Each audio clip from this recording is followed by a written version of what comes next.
Laura arranged the table with a precision that bordered on ritual.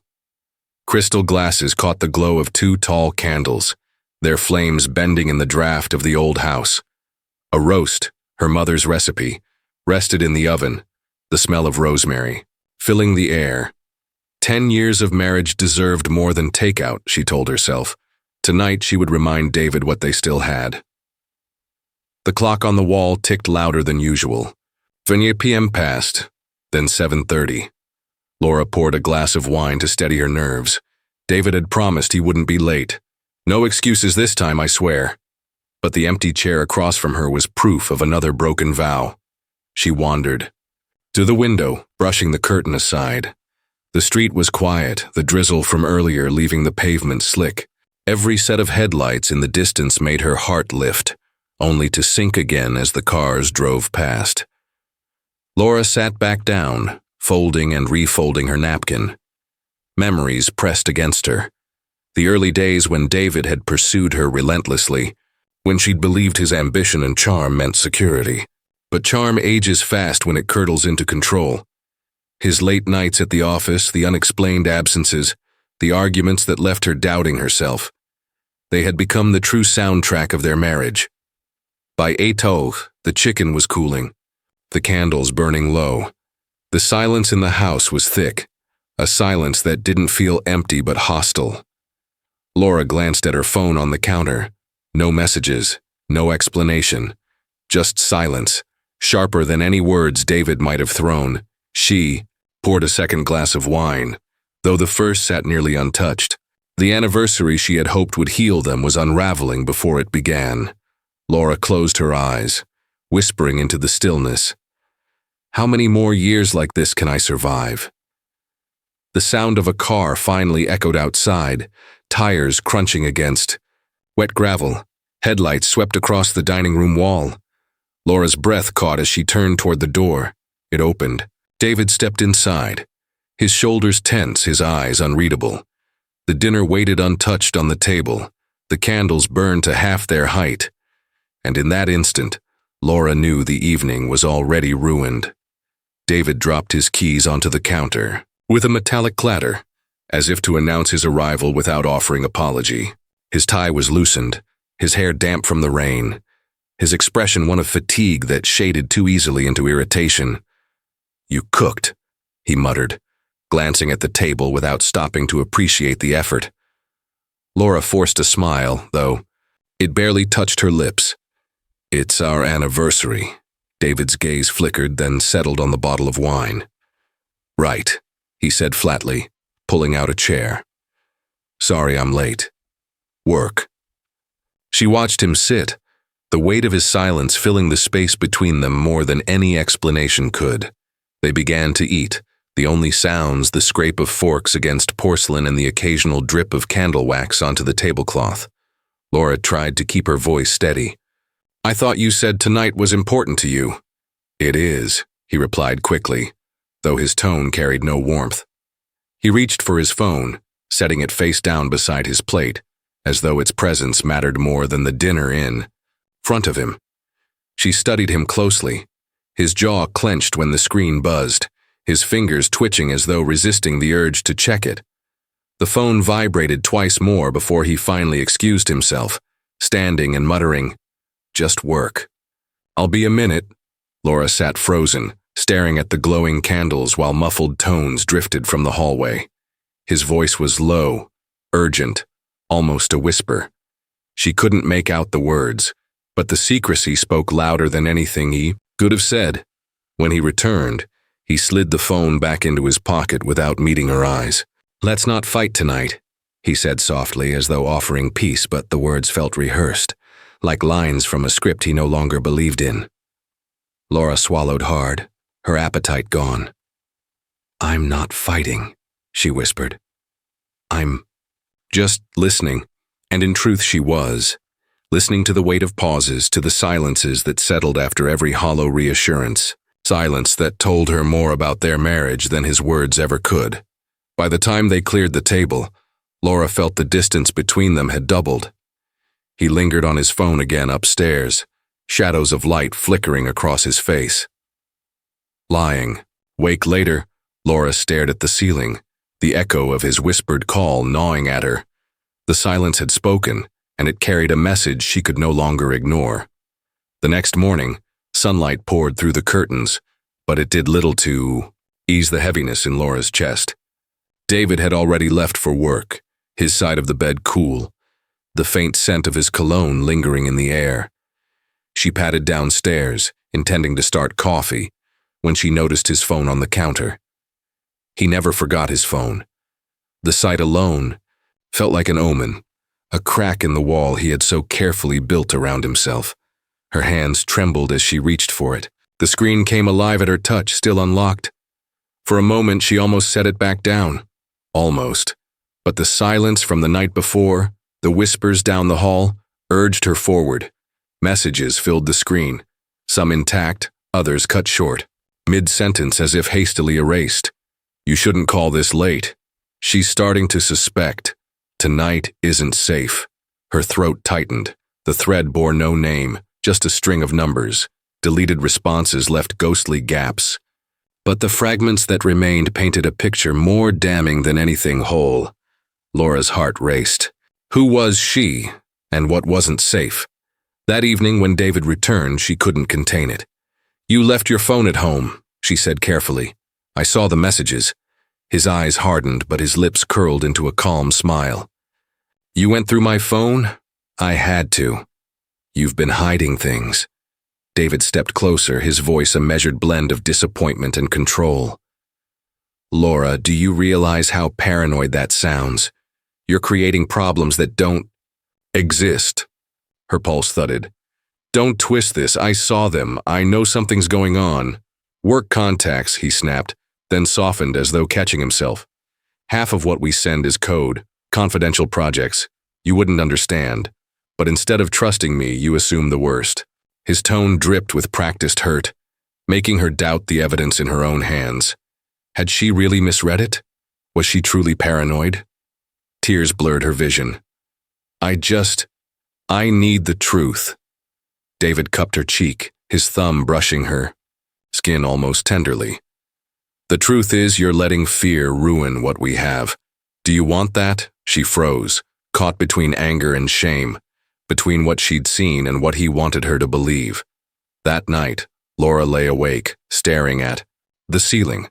The words on his phone replayed in her mind, louder than his reassurances. Fragments of lies that refused to be erased. By midweek, Laura felt like she was unraveling. The fragments of text messages haunted her, slipping into every quiet moment of the day. David's reassurances echoed in her mind, but they sounded hollow, scripted. She needed someone outside. The walls of her marriage to help her breathe. She scrolled through her contacts until her thumb stopped at a name she hadn't called in months. Megan. Childhood friend. Confidant once. The kind of person who knew her before David, before the doubt. They met at a small cafe tucked into a quiet corner of town. Megan arrived with her usual brisk energy, but her smile faltered when she saw Laura's pale face. You look exhausted, Megan said, sliding into the booth. I am, Laura admitted, wrapping her hands around the warm mug of coffee. Words poured out before she could second-guess herself. The late nights, the phone, the half-erased messages, the way David could turn blame like a blade. Megan listened in silence, her eyes sharp, her jaw set. Finally, she leaned forward. Laura, you can't ignore this. My ex, he did the same. The late nights, the secret calls. I wanted to believe him so badly I convinced myself I was the crazy one. And when the truth came out, her voice caught, a flash of old pain surfacing. It wasn't just betrayal. It was years I could never get back. Laura's throat tightened. But what if I'm wrong? What if it really is work? Megan shook her head. Then he should have nothing to hide. Men who love openly don't make you question your sanity. Trust isn't supposed to feel like drowning. The words landed heavy, settling into the cracks of Laura's doubt. She wanted to cling to David's explanations, to believe that love meant trust, but Megan's warning lit a darker truth she could no longer silence. Listen to your instincts, Megan pressed. They're screaming for a reason. When Laura returned home, the house was dark, David's jacket hanging carelessly on the chair. She reached out to move it, and her fingers brushed something stiff in the pocket. Pulling it free, she froze. Shirt. Stained faintly with something darker than wine. The storm came quickly that night, sweeping in with thunder that rattled the windows and rain that lashed against the house. Laura lay restless in bed, her mind circling the faint stain she'd found on David's shirt earlier. She had stuffed it back into his jacket pocket, too afraid to confront him without proof. Near midnight, a sound from downstairs pulled her upright, the rhythmic rush of running water, too steady to be accidental. Barefoot, she crept down the staircase, every creak swallowed by the roar of the storm. At the kitchen doorway, she froze. David stood at the sink, sleeves rolled to his elbows, scrubbing furiously at the fabric bunched in his fists. Water splashed against porcelain, swirling pink, then red, before vanishing down the drain. His jaw was clenched, his face slick with sweat, though the room was cool. "David?" Her voice cracked. He stiffened but didn't turn. "Go back to bed, Laura." Her pulse pounded. "What are you doing?" Finally, he faced her, forcing a calm expression that didn't match the tension in his eyes. "It's nothing. An accident at work. Cut my hand on some equipment." He held up his palm, revealing a shallow nick. The wound looked fresh, but nowhere near enough to explain the stain that bled through the shirt he was scrubbing. Laura's gaze dropped to the sink, the water swirling crimson, the smell faintly metallic. Her stomach lurched. That much blood? From that? His eyes hardened, a flash of irritation breaking through the mask. "Do you think I'm lying to you?" She swallowed, her voice barely above a whisper. "I don't know what to think anymore." He sighed heavily, turning back to the shirt. "You always do this, twist things. Make me out to be the villain. I'm trying to protect you from stress, from worry, and this is how you thank me." The gaslighting tone was familiar, rehearsed like a script he had performed before. But Laura couldn't shake the image. Red water spiraling into nothingness, taking pieces of her trust with it. She stepped back into the shadows, her body trembling. The storm outside howled, but the silence between them was louder. When he finally wrung out the shirt and left it draped over the sink, he turned to her once more. His smile was tight, brittle. "Please, Laura, don't make a story out of nothing. You'll only hurt us both." She said nothing, watching him climb the stairs until his footsteps disappeared. Alone in the kitchen, she stared at the stained water clinging to the porcelain, the faint rust-colored streaks refusing to fade. It was no accident. She knew it in her bones, and though she couldn't yet prove it, the truth had already taken root, a truth that would only grow darker. The storm had passed by morning, leaving the streets washed clean, though Laura felt anything but. She moved through the kitchen in a daze, avoiding the sink where faint rust-colored streaks still clung stubbornly to the porcelain. David had already left for work, his shirt gone, his explanation still echoing in her head like a rehearsed line. From a play. The knock came just after 10, sharp, deliberate 3 raps that made her flinch. Laura opened the door to find a tall man in a raincoat, his presence calm but weighted. "Mrs. Hale?" His voice was steady, his gaze sharp but not unkind. "Yes," she answered cautiously. "I'm Detective Nolan. Sorry to trouble you, but I'd like to ask a few questions. May I?" Laura hesitated, then stepped aside. Nolan entered, pulling a small notebook from his coat. He scanned the dining room, the table still half set from the night before, wilted candles leaning in defeat. "A young woman went missing 2 nights ago," he said. "Lived a few blocks from here. We're speaking with neighbors to piece together her last movements." Laura's chest tightened. "Missing?" Nolan nodded. "Several residents reported seeing a tall man in the area late that evening. We're just trying to confirm alibis." He glanced up. "Was your husband home that night?" The question sliced through her. Images rushed back. David's whispered phone calls, his late arrivals, the blood-stained shirt. She forced herself to meet Nolan's gaze. "He said he was working late. I don't know what time he got home." Nolan scribbled in his notebook, his expression unreadable. If anything comes to mind, any detail, however small, I'd appreciate a call. He handed her a card, his fingers brushing hers just long enough to ground her. And Mrs. Hale, trust your instincts. They're usually more reliable than we like to admit. When he left, Laura stood at the door long after his car disappeared down the street. The silence of the house pressed against her, heavier than before. She stared at the card in her hand, the detective's words circling her thoughts. If her instincts were right, then David wasn't just betraying her as a husband. He was hiding something darker, something that could devour them both. Laura slipped the card into her pocket and went upstairs. She pulled a blank journal from her drawer and opened to the first page. If no one else could see the truth, she would write it down. Every detail, every shadow, every lie. By evening, Laura's journal already held 3 pages of careful notes. Times David came home, words she remembered, the bloody shirt. Writing steadied her hands, but the act also filled her with dread. What would happen if he ever found? When David returned, he was unusually attentive. He set flowers on the counter, kissed her cheek with exaggerated warmth, and asked about her day.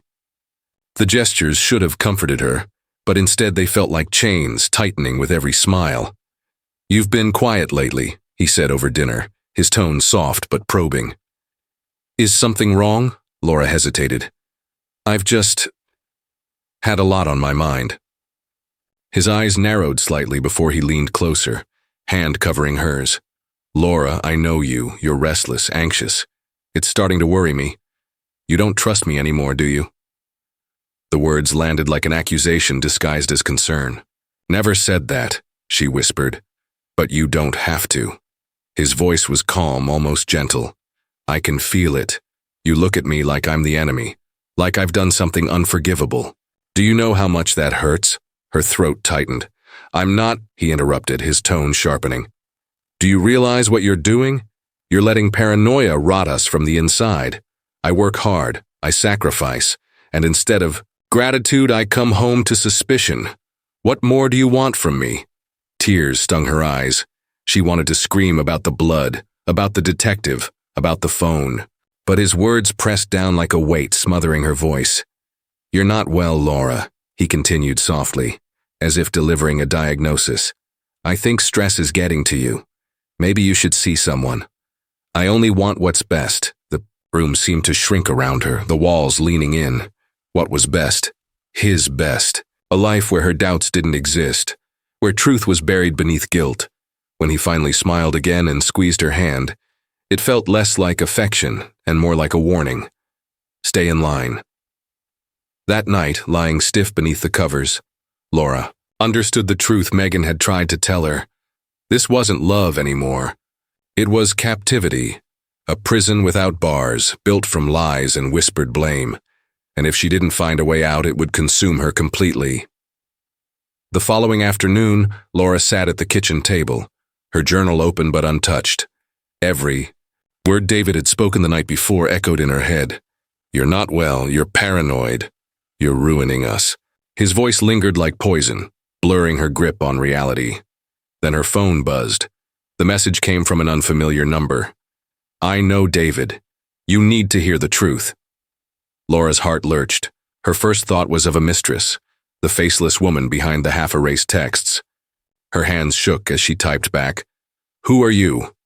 The reply was immediate. "Meet me. Cafe on Linden Street. 5 p.m. Don't tell him."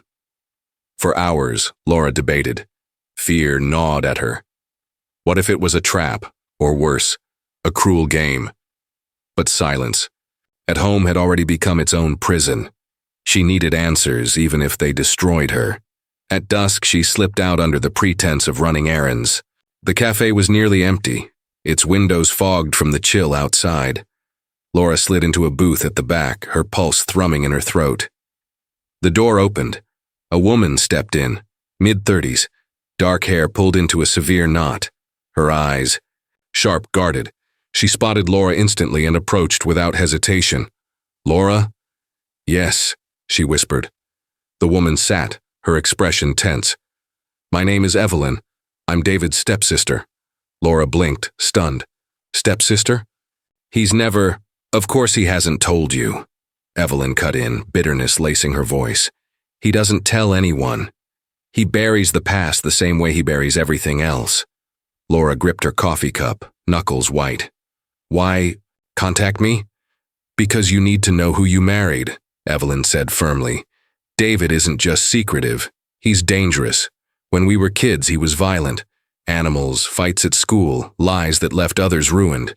And when things got bad enough, my mother sent me away to protect me." Laura's stomach turned. "You expect me to believe this without proof?" Evelyn leaned in, her gaze unflinching. "Believe whatever you want, but ask yourself why women go missing near him. Ask yourself why there's always blood he can't." "Explain, you already know, don't you? You've seen things." Laura's chest constricted. The words cut too close, brushing against secrets she hadn't dared share. "If this is true, why now?" "Because he's escalating," Evelyn whispered. "And when he feels cornered, the person closest to him always pays the price." Laura left the cafe shaken, Evelyn's warning echoing like thunder. She wanted to dismiss it, but in her gut, the pieces of David's lies were already aligning into a darker truth. When she returned home, David was waiting at the kitchen table, his phone in hand, his eyes cold. "Where were you, Laura?" he asked softly. David's question, "Where were you, Laura?" clung to her long after she muttered some excuse about groceries. His eyes had lingered on her as though he already knew she was lying. That night, tension wrapped the house, like a noose. Sometime after midnight, Laura stirred to the faint creak of the back door. She slipped from bed, every nerve alight, and padded to the window. Through the thin curtain, she saw David crossing the yard. A shovel rested on his shoulder, his figure swallowed by the darkness. Her breath hitched. Something inside her screamed to stay put. But stronger still was the voice whispering, "If you don't see for yourself, you'll never escape him." Throwing on a coat, she slipped outside, keeping her distance. The night was damp, the ground soft from recent rain. She followed the sound of his footsteps into the woods at the edge of their neighborhood, her heart hammering against her ribs. In a small clearing, David stopped. Moonlight spilled across his face, hard and expressionless, as he drove the shovel into the earth.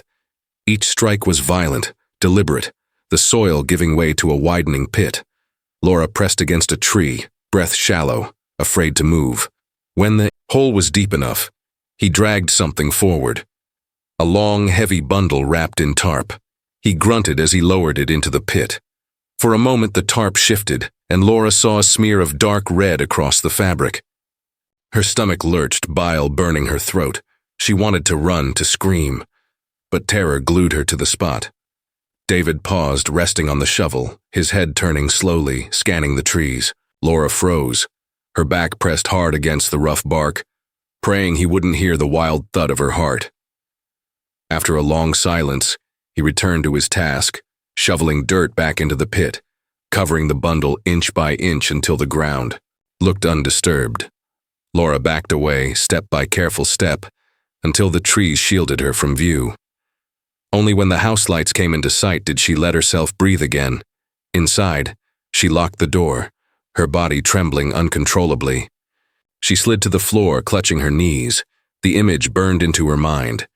David burying secrets in the earth. The man she had shared a decade with was no longer her husband. He was a stranger, and if Evelyn was right, Laura feared she might be next. Laura didn't sleep after what she'd witnessed in the woods. Every creak of the house felt like footsteps approaching. Every gust of wind against the window a whisper of warning. By dawn, she knew silence was no longer an option.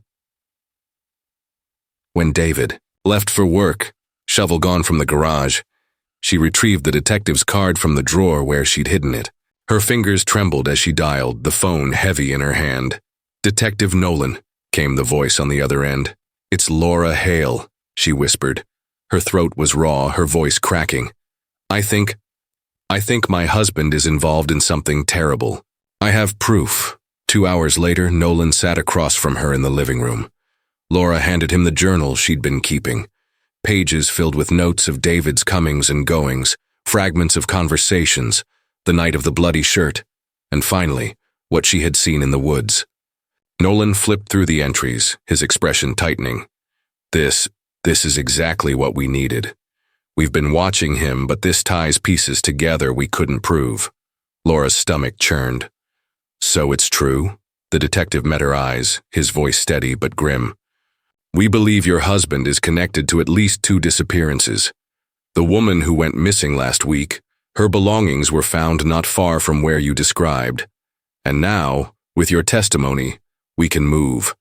Her chest ached as the words sank in. She had wanted answers, but hearing them spoken aloud was like tearing open a wound she could never close. What happens now? She asked quietly. We'll gather the last of what we need, Nolan said, closing the notebook gently. And then we'll bring him in. But Laura, you must be careful. If he suspects you've come forward. He let the warning hang in the air. Laura nodded, her palms damp, her mind spinning. For 10 years she had built her life around David, trusted him, loved him. And now she was preparing to destroy him. Or maybe, she thought bitterly, he had destroyed himself long before. When Nolan left, Laura sat alone in the quiet house, staring at the fading flowers on the table.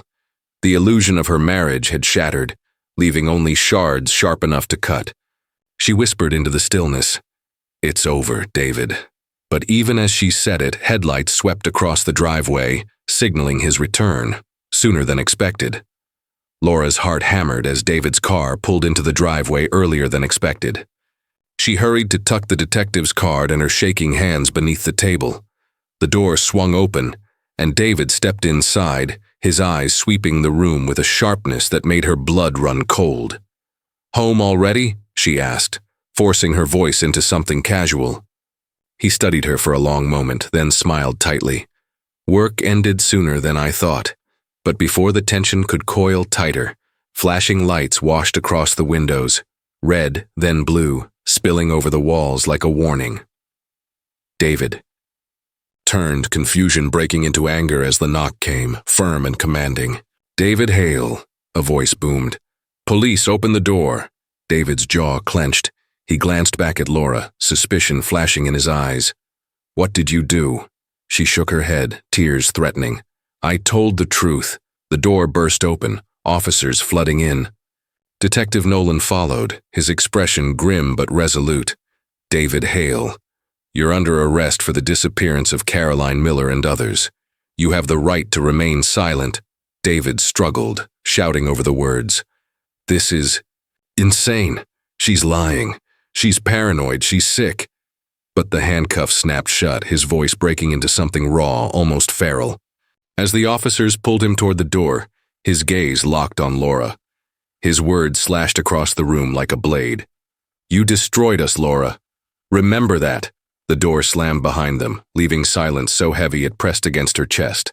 Laura collapsed into a chair, her body trembling, her breath uneven. The house felt different now, the same walls, the same furniture, but no longer his, no longer theirs, only hers. In the following days, the truth unraveled in fragments on the evening news. Investigators unearthed evidence in the woods where she had followed him. Fibers, belongings, bones that told stories no one wanted to hear. The man she had loved for a decade was exposed as something monstrous, yet victory did not feel like freedom. Laura moved through the house like a ghost, haunted by every memory. She saw him in the doorway with flowers, heard his voice at the dinner table, felt his hand on her shoulder. She replayed the moments she had defended him, loved him, ignored the whispers of her own instincts. In the end, survival had demanded a price. The death of her illusions, the burial of her trust. Late one evening, Laura stood at the window, rain streaking the glass. The neighborhood was quiet, the world moving on as if nothing had happened. She whispered into the silence. Freedom comes with a cost. Her voice broke, but she didn't turn away. Because though her life would never return to normal, the silence, that suffocating silence, had finally ended.